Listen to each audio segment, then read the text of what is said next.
Scores. Yes, let's get into it. Let's get into scores so we can wrap this puppy up.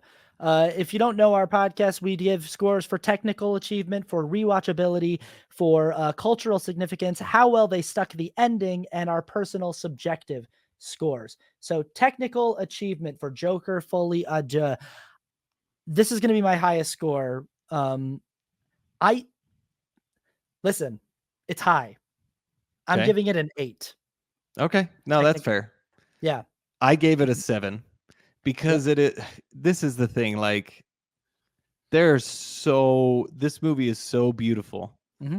How it's shot. And again, I said this before, the score for this movie was really, really good. Not when they're singing, the actual score, orchestral score of the movie was really good. And I really, every time it came on, I was like, man, this is like, it sets the mood. It gets you back. Like, even they'll have a musical sequence, but then they'll come back and it totally sets you right back to where you are, which is like, this is depressing.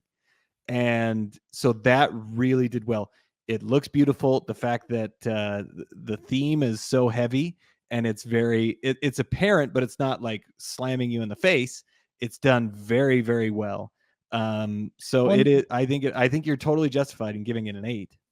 The fact that shadow storyline was subtle enough that you didn't even catch it. Because I was watching it going, oh, I see that guy. And then later thinking about it going, oh, that was an interesting thing to have the shadow there. I didn't catch the fact that he's being chased by the guy. I was like, oh, that's cool too, that he's being chased by himself from the earlier. Yeah. So I think that this is the thing about this movie is like the response to it makes it seem like I hear the word messy a lot. It's a mess. And I was even sitting there in the theater going, it's not a mess. Like, it's pretty like straight. It's pretty easy to follow. I don't watch this going, whoa, geez, the editing's all over the place. And it doesn't seem like he knows what he wants to do. I think that there are very valid criticisms about the execution. And I think that there are very valid criticisms about like, what is Todd Phillips trying to do with these two movies at all? Yes. Like, why are you calling them Joker if you don't actually want to tell a story about Joker? You just want to, I think that those are all very valid things. However, next to Greg Fraser's cinematography for Dune Part 2, I think that this is the best cinematography I've seen in a movie all year long. And I'm an image boy. Like, that is like that. For me, when I go sit in a movie theater, if I'm looking at something that is beautiful to look at, it makes up for a lot. And the fact that this is shot primarily practically, that there's very few visual effects in this movie, that everything's in camera, and that it looks as good as it does, that it's lit as well as it does, that the production design is this good. And then on top of that, you've got, again, another fantastic leading performance from Joaquin Phoenix. I do feel like Lady Gaga is doing her level best with what she's given here. I think that the character design, again, is good. The costume design is good. I think that there are a lot of very interesting concepts here. Where it loses points for me on the technical end is just on like some execution things, as far as like how I think you could better execute the musical element. Yes. And just, kind of the overall thing of like, does this, I don't know. Yeah. No, I totally agree. I think, points off because it's not as theatrical of a musical as it could be. Points off because it's not the character.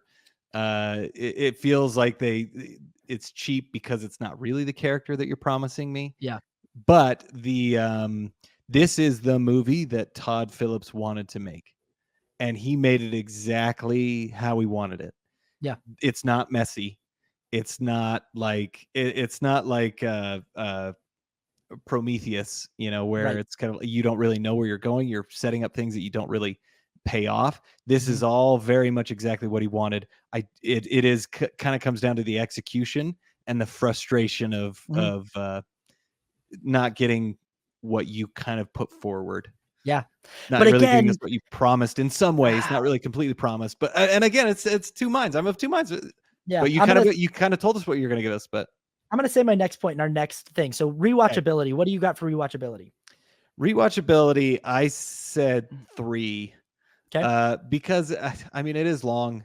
It's like the first one. I didn't like rewatching that movie. It's really good, but it's super sad and depressing, and like, it's hard to watch. I feel bad for him, and also, he's murdering a lot of people. This one too is just kind of like, all right, it meanders a little bit, Yeah. but that was intentional, and it's slow, and it just gets really frustrating. So I don't really want to watch it again. I think that's a completely fair score, and I think that a lot of people are gonna feel that. I think there's gonna be a lot of people who go, I don't ever need to watch that movie ever again." I have kind of a belief that this movie is going to be one that, like, comic book movie fans and that cinephiles are going to rewatch for years to come, and it will be studied and talked about because, uh, of just how I gotta commend Todd Phillips for really doing something truly original with such an oversaturated form. Yeah. As much as we are huge fans of the Batman universe and of those storylines, and as much as we have a certain way we like them to be delivered to us, I've got to give Todd Phillips credit for doing something here that is pretty original. And this is Yeah. why I think that this movie, I give this movie a 7 rewatchability score, Okay. because I think that people are going to keep coming back to it to investigate, like, what frustrates them about it, or, is it as bad as I thought it was? And I also think that a big theme of the movie is unfulfilled expectations. There's an expectation that the world has of Arthur Fleck to fulfill their fantasy of what Yeah. they think the Joker idea stands for. And there's an expectation that we in the audience have. So Harley and the Joker movement, they're kind of us saying we have a certain expectation of what we're looking for in a Joker movie. And we have an expectation of what we want Joaquin Phoenix to give us as the Joker. And the movie just refuses to give it to us. And it's because Yeah. Arthur Fleck is not capable of giving it to us. And I think that exploring that as a filmmaker, as a storyteller, I think is really worthwhile. And I think it's going to be something that people come back to and go, that's actually interesting that this movie is about denying me what I think I and I get it. It is frustrating to have those expectations denied and unfulfilled, but I Yeah. also think that that's kind of what the movie is about. That, like, the reason why Arthur's story is so tragic is because the fantasy cannot be fulfilled. And that's why the movies Yeah. are such a frustrating watch. But It I think it will bring people back to them. Yeah. I'm in you saying that it's very valid what you're saying. I just wonder, if somebody did this kind of thing to a Shakespeare character, uh, you would probably have the same reaction. And it's hard because there is a lot of expectation that goes along with characters that so many people know and love. And sometimes when you don't, I mean, when you do something like this, I don't know. It's a weird. I totally agree. I think people will be talking about it for a long time, but I think no matter what, this isn't really the character that people wanted. I think For good or for bad, I think people will be upset with that. I agree. I think in some ways, what we just talked about with rewatchability is it bleeds into cultural significance. Like, it's the same kind Yeah. of thing. It's like, will this be something that people want to come back to and continue talking about and continue? Because there's been a lot of talking about it just in the first week, but will Yeah. it stay something that people want to talk about, or will it fade away? My score on that front is that yes, it will. And I gave it a 7. I believe that this will be something just for its sheer originality and its sheer, like, ballsiness. I think it will stay in the cultural conversation for better or worse. What do you think? Yeah, I gave it a 6. Mainly the reason I think 7 is probably a good score, but the reason I gave it a 6 is because not as many people are seeing it.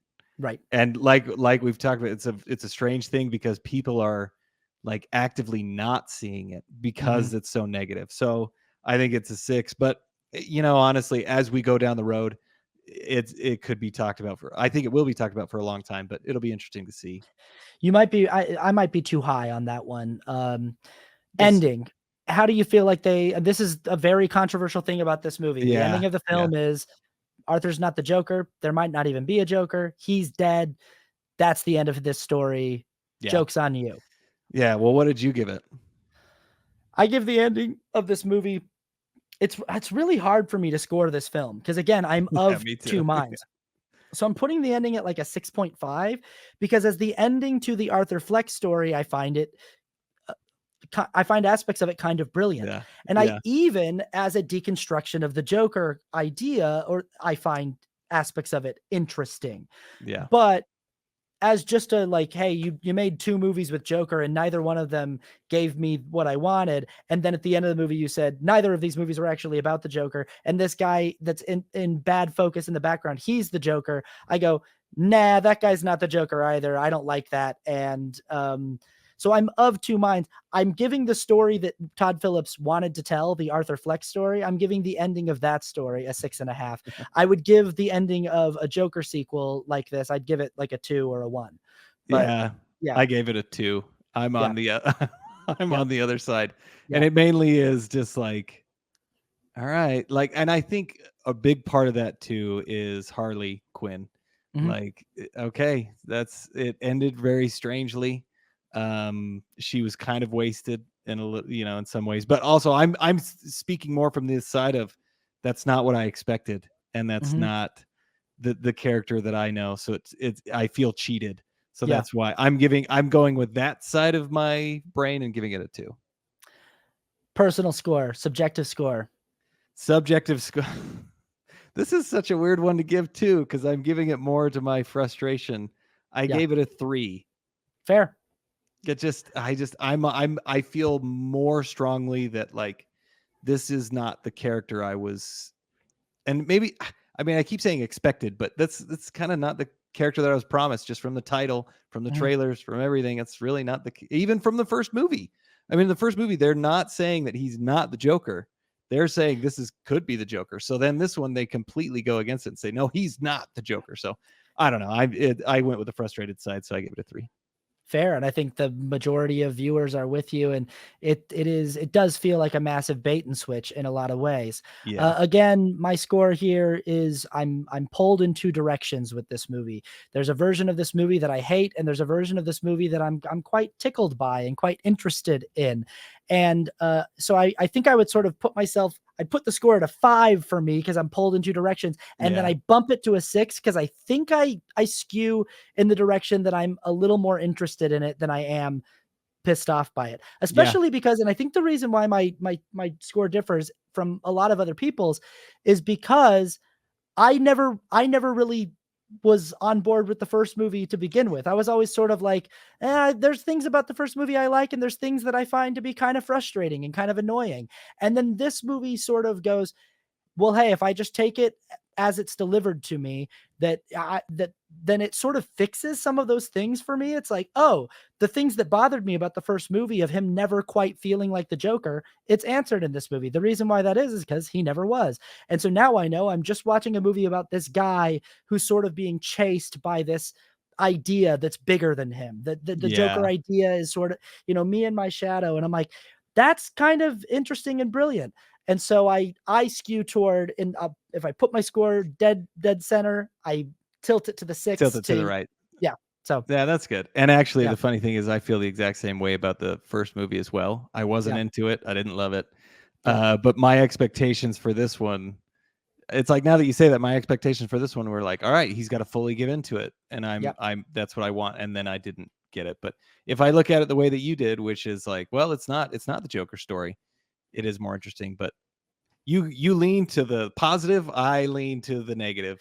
So It really could go either way with a movie yeah. like this, but that's Yeah. why at least it's not a movie where it's just like, wow, what because that's what's interesting about the audience response to this and like the cultural response to this is people are treating it like it's the worst movie of the year. It's one of the worst Yeah. movies in years. And I'm like, yeah, it's definitely more worthwhile than some of the stuff that gets made. And Completely agree. yeah.